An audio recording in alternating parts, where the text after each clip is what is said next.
a tribute to art in both its sovereignty and its helplessness, a vision of the past as the future in which the future is now. Hello everybody, welcome back to the channel. Welcome to the August TBR video. Now, I was watching Life on Books podcast, their TBR video for August, and they let me know that August is Women in Translation Month. I don't typically contribute to the a lot of the booktube fads and the tags and stuff like that, but this one I think I have my finger on the pulse on. A lot of what I read day to day anyway is for women, a decent amount of women in translation, especially with some of the new publishing houses that I've been following. So let's go ahead and take a look at the books that we have going on this month. I have 5 of them. So the first of the 5 books in this list today is Crazy Genie. This is by Inés Cagnati. I'm probably going to be butchering the vast majority of these names, so apologies for that. Published in 1976. My copy is published through NYRB, and it is translated from the French by Lysel Schilling, and the blurb is as follows. Marie lives with her mother, Genie, in a ramshackle house by a willow-lined river in rural France.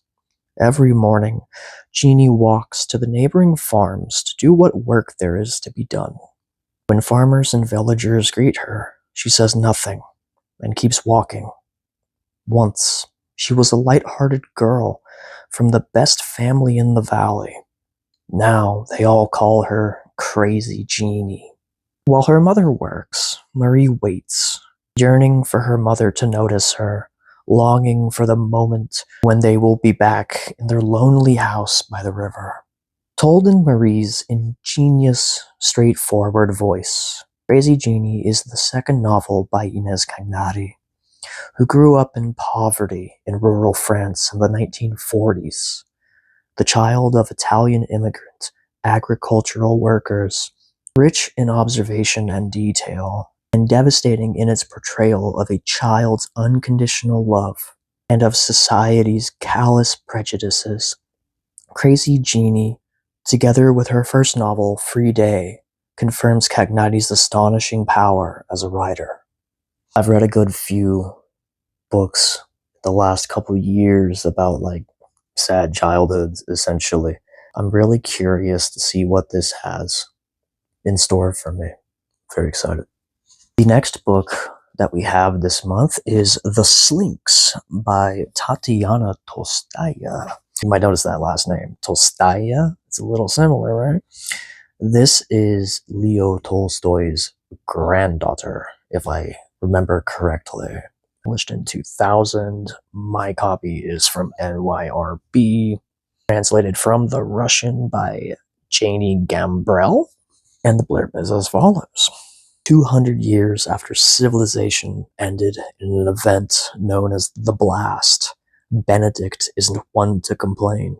He's got a job transcribing old books and presenting them as the words of the great new leader, Fyodor Kuzmich, glory be. And though he doesn't enjoy the privileged status of a Mirza, at least he's not a serf or a half-human, four-legged degenerator harnessed to a troika. He has a house, too, with enough mice to cook up a tasty meal, and he's happily free of mutations. No extra fingers, no gills, no coxcombs sprouting from his eyelids. And he's managed, at least so far, to steer clear of the ever-vigilant sanitarians who track down anyone who manifests the slightest signs of free thinking, and the legendary screeching Slynx that waits in the wilderness beyond. Tatiana Tolstaya's The Slynx reimagines dystopian fantasy as a wild, horriplating, that's a word I've never heard before, amusement park ride. Poised between Nabokov's Pale Fire and Burgess's A Clockwork Orange, The Slynx is a brilliantly inventive and shimmeringly ambiguous work of art, an account of the degraded world that is full of echoes of the sublime literature of Russia's past, a grinning portrait of human inhumanity, a tribute to art in both its sovereignty and its helplessness, a vision of the past as the future in which the future is now. One word that I notice in here specifically, where is it? The Slynx is a brilliantly inventive and shimmeringly ambiguous work of art.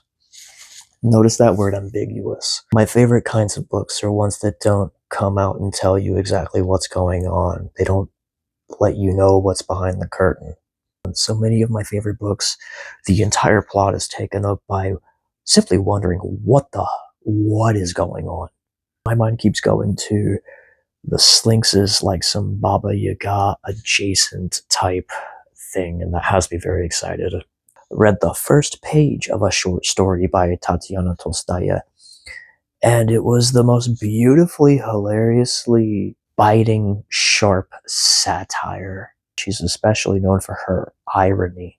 And just by reading that first page, I could very clearly see it. I think this is going to be a very good book. Frontier by Sanshu. This is from 2017. This is published by Open Letter Books, which is part of the University of Rochester. And this is translated from the Chinese by Karen Gernot and Chen Zhenping, I think. Once again, apologies for the translations. And the blurb is as follows. Frontier opens with the story of Liu Jin, a young woman heading out on her own to create a life for herself in Pebble Town, a somewhat surreal place at the base of Snow Mountain, where wolves run the streets and certain enlightened individuals can see and enter a paradisical garden. Exploring life in this city, or on the frontier, as seen by a dozen different characters, some simple, some profound. Sanshu's latest novel attempts to unify the grand opposites of life, barbarian and civilization, the spiritual and the material, the mundane and the sublime, beauty and death, Eastern and Western cultures. A layered, multifaceted masterpiece from the 2015 winner of the Best Translated Book Award. Frontier exemplifies John Darnielle? Oh geez, that's a name. John something's statement that Sanshu's books read, quote, as if dreams had invaded the physical world, unquote. I have read one book by Sanshu before. I read Vertical Motion, which is a collection of short stories. Sanshu, the thing that stood out the most for me was how they do domestic relationships. I don't really remember all too much from what I read. I do remember that I enjoyed every single story that I read. Many of them are very mundane. A lot of them are set with small domestic settings, small numbers of characters. I'm a big pu'er tea drinker, and there's a mountain was technically two mountains called Big Snow Mountain. There's two mountains with the same name that people fight over, and they make tea on both of them.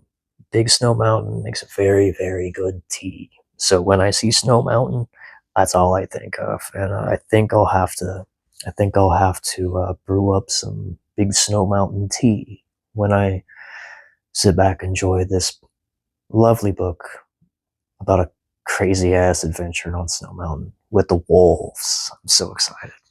The second to last book that we have in the stack for August is a Korean novel. This is Human Acts by Kang, published 2014 by Hogarth. This is translated from the Korean by Deborah Smith. The blurb is as follows. In the midst of a violent student uprising in South Korea, a young boy named Dong Ho is shockingly killed. The story of this tragic episode unfolds in a sequence of interconnected chapters as the victims and the bereaved encounter suppression, denial, and the echoing agony of the massacre. From Dong Ho's best friend who meets his own fateful end, to an editor struggling against censorship, to a prisoner and a factory worker, each suffering from traumatic memories, and to Dong Ho's own grief-stricken mother, their collective heartbreak and acts of hope tell the tale of a brutalized people in search of a voice. An award-winning, controversial bestseller, Human Acts is a timeless, pointillist portrait of a historic event with reverberations still being felt today. By turns, tracing the harsh reality of oppression and the resounding, extraordinary poetry of humanity. I think this won the Nobel Prize. Yes, it did. We have a Nobel Prize winner here. I haven't heard a single bad word about this book.